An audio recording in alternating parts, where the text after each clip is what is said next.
I've been in Chile for the last 10 of the last 17 years. I'm married to a Chilean woman, so I'm here permanently. I was, as you can tell from my accent, from the United States, and was glad to leave the land of the free in search of a freer place.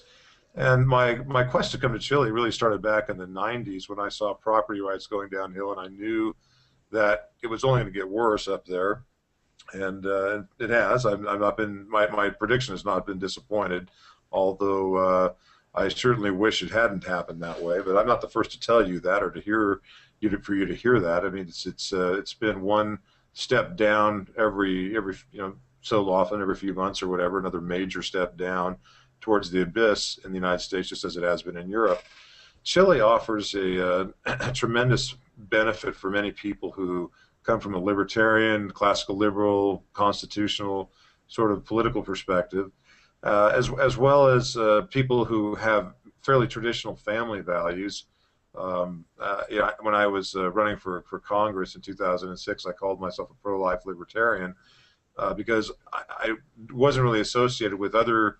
I guess I was associated with other libertarians by political philosophy, but not necessarily by their own personal choices in life.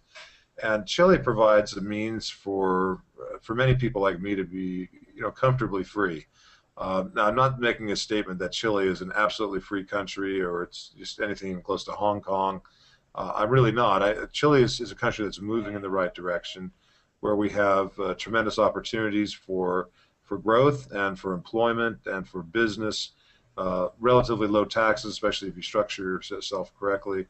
And in a country that is renowned by indexes of economic freedom, like the Heritage Foundation comes out with, or the Fraser Institute, being a top 10 free country in the world. And you notice that when you're here. I mean, you feel like you're in a free country from the way the cops treat you and the way you're taxed or relatively low taxed, to the way even you pass through, out of the airport security or into the airport security. And, the things that are pesky and bothersome, irksome in the United States are absent in Chile, and so that's a breath of fresh air. Also, the values that I look for, again, things like abortion. Abortion's illegal in Chile still. Doesn't mean it doesn't happen, but it certainly does. But at least there's a widespread condemnation for that. I mean, homosexuality. Well, I'm not, as a libertarian, not in favor of government doing anything to stop, those kinds of what I consider sinful activities.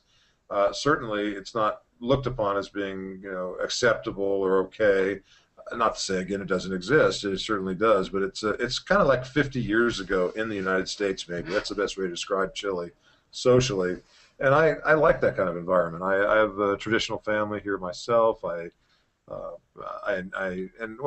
wife enjoys that kind of lifestyle. Chile also offers some other features besides the political and social side, and that is a tremendous natural beauty, something that you can just sink your teeth in and really enjoy.